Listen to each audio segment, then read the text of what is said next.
I stood in the corner of the luxury car dealership showroom, watching my father sign paperwork for my brother's third sports car in 2 years.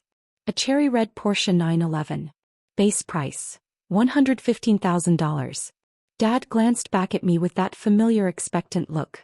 Riley can cover the down payment, he told the finance manager casually. She's got extra money lying around. Right, sweetheart. 20 sets of eyes turned to me. The sales team. Other customers browsing. My mother, who'd driven separately in the Mercedes I'd helped with last year. And my brother Austin, 24 years old, grinning like he'd won the lottery. Right, I said quietly, pulling out my phone. Let me just make a quick call first. My name is Riley Chen and I'm 28 years old. For the past 5 years, I'd been the family's silent benefactor while my parents told everyone I worked. Some tech job, nothing special. What they didn't know was that I owned a data analytics company worth $47 million, held majority shares in 3 commercial real estate properties, and had just been approached by a venture capital firm about a buyout offer that would make me wealthier than anyone in my family could comprehend. What they also didn't know was that sitting in a conference room 3 blocks away, my attorney David Morrison and forensic accountant Linda Wu were waiting with 18 months of financial documentation that would end this charade today. It started innocently enough when I was 23. Just help with Austin's first car, Mom had said. Something reliable for college. I'd contributed $8,000 toward a used Honda Civic. 6 months later, Austin totaled at street racing and they asked for another $12,000. He needs reliable transportation. You understand. Then came the emergencies. Austin's rent when he got fired from his part-time job. His credit card debt from spring break. His lease on a luxury apartment downtown because he needs to make the right impression for his career. His career as an aspiring social media influencer. By year 3, I was covering Austin's car insurance, his gym membership, his meal delivery subscriptions, and quarterly appearance upgrades, designer clothes, watches, cologne. My parents justified it as investing in his future, while reminding me I'd been lucky with my career. Lucky. As if I hadn't spent 4 years building my analytics platform from scratch while working full-time. As if I hadn't mortgaged everything on a business plan my father called too risky for a woman. Last year, Austin wanted a BMW M4. Price tag, $78,000. Riley's doing well, Dad announced at Sunday dinner. She can handle it. Family supports family. I wrote the check.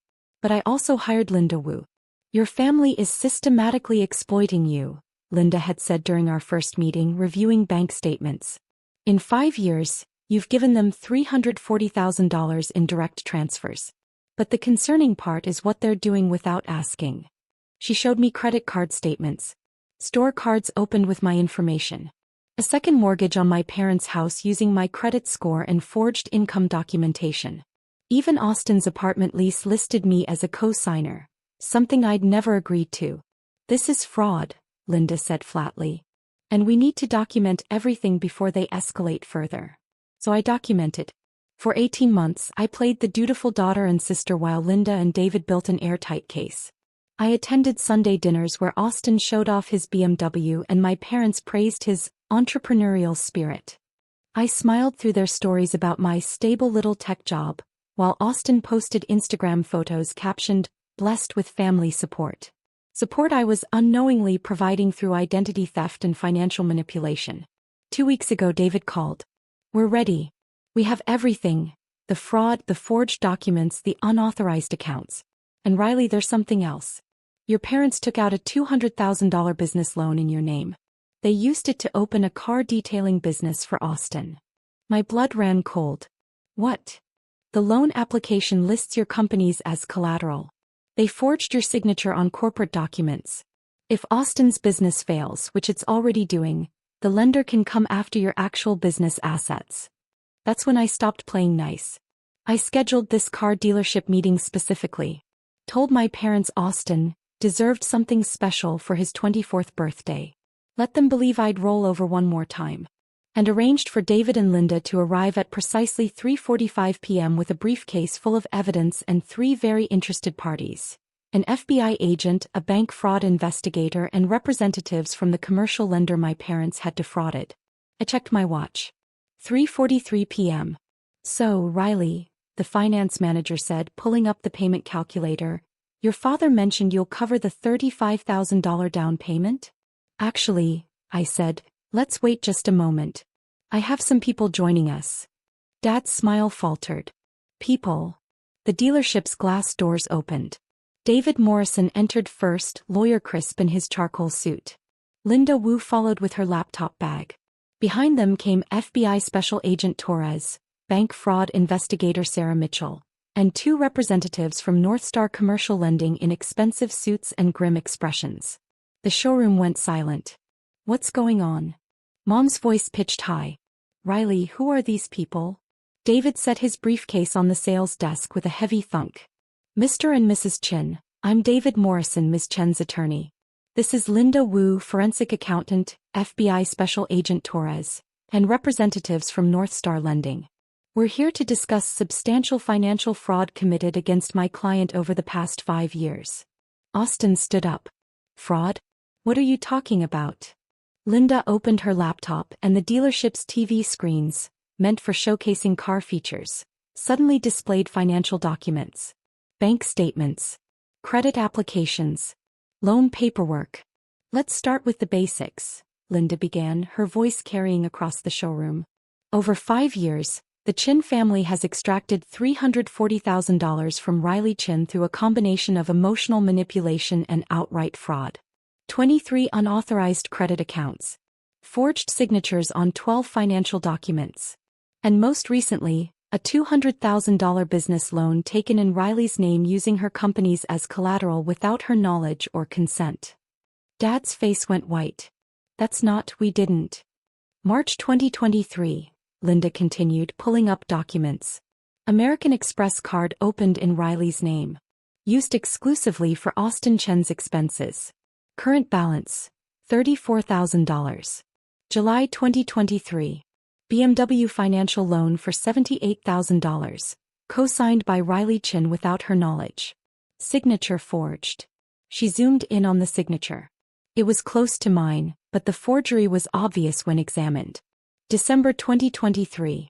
Northstar Commercial Lending loan for $200,000.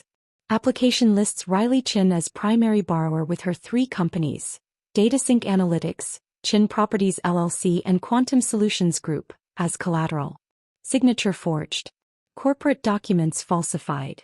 The Northstar representatives stepped forward, and one of them spoke with barely controlled anger. Ms. Chen, we had no idea this loan was fraudulent. We conducted business with your parents under the assumption they had your full authorization. We're prepared to pursue criminal charges. Agent Torres pulled out his badge. Mr. and Mrs. Chen, Austin Chen. We have substantial evidence of identity theft, credit fraud, wire fraud, and forgery. These are federal offenses carrying sentences up to 30 years in prison. Austin's bravado crumbled. Mom? Dad? What did you do? What we had to. Dad's voice cracked. Riley was hoarding money while her brother struggled. Family shares. Shares. I finally spoke, my voice cutting through the room. Let me share something with you, Dad. That little tech job you dismissed? DataSync Analytics had $12 million in revenue last year. I personally earned $890,000.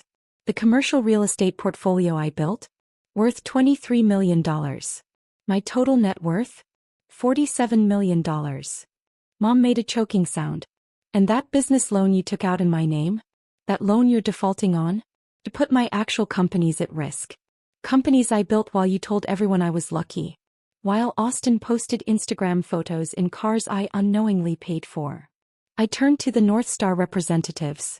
I have documentation proving I never applied for that loan, never signed those documents, and my companies were used as collateral through fraud. I'm prepared to cooperate fully with criminal prosecution. The senior Northstar rep nodded grimly. We'll be seeking full restitution and pursuing charges. Sarah Mitchell, the bank fraud investigator, opened her own folder. We've identified 17 credit accounts opened using Riley Chen's information without authorization. Total fraudulent charges, $156,000. We'll be working with federal prosecutors on this case. The finance manager who'd been helping Austin backed away slowly, clearly wanting no part of whatever was unfolding. David pulled out another document. There's more. Riley's parents took a second mortgage on their home using her credit score and forged income verification. They also co-signed Austin's luxury apartment lease in her name without permission. Both constitute fraud.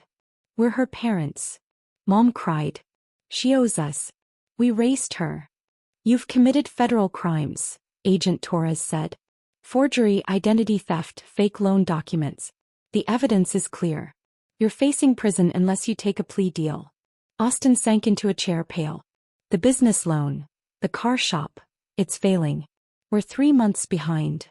That means collateral kicks in, the North Star rep said coldly. Normally we'd take Ms. Chen's assets. But since this was fraud, we'll take yours, your house, cars, and anything bought with the fake loan. Dad grabbed the desk. You can't do this. Riley, please, we're family. Family doesn't forge signatures, I said quietly. Family doesn't steal identities or risk my business just to buy cars. Linda, the investigator, closed her laptop. Here's what happens now. All vehicles bought with Riley's money or fraud funds will be taken. The BMW. The Mercedes. This Porsche you tried to buy today. The house too. Everything bought with stolen money will be sold. Mom whispered, we'll have nothing. You'll have each other, I said. And a court lawyer. Because every lie, every forged paper, every account in my name, it's all evidence now. Agent Torres took out handcuffs. Mr. Chen, Mrs. Chen, Austin Chen, you're under arrest for fraud and identity theft. You have the right to remain silent. People in the showroom gasped. Phones came out filming. My family, who'd used me like an ATM for 5 years, were being arrested in front of luxury cars. Austin glared at me. How can you do this to us? I'm not doing anything, I said. I'm just stopping you from doing it to me. As they were led away, Dad shouted, Riley, please, we can fix this. But there was nothing left to fix. The lies were exposed. The evidence was solid. And for the first time in years I felt free. 6 weeks later the court ruled. My parents, 5 years probation. Austin 3 years. They owed $540,000 in total. Their house was sold. The BMW and Mercedes were gone. Austin's car business shut down. My parents moved into a small apartment. Austin got a job at a real car wash, $15 an hour. The influencer dream was over. The story went viral. Family arrested for defrauding daughter's tech company. Everyone who'd pitted me for my little job finally saw the truth. Everyone who'd praised Austin's business learned it was built on lies. I bought a new house. Had dinners with friends who earned their own success. For the first time since I was 23, every dollar I made was mine. One night a text came from Austin. I'm sorry. I didn't know what they were doing. I thought you had money to spare. I stared at it, then deleted it. Because that was the problem. They thought my success was extra, free money to take. They never saw the years of work behind it. They saw only money, not me. And when people see you as money, not a person, there's nothing left to save. 6 months later, I sold my company DataSync Analytics for $98 million. I kept my real estate and started a foundation, grants for women whose families tried to hold them back. The application asked one question. Has anyone ever called your success extra? I funded 50 women in the first year. And every time I signed a check, I thought about that day in the car dealership, watching my family get arrested for stealing from the company they never understood. Sometimes the best revenge isn't revenge. It's success. Loud, clear, and completely your own.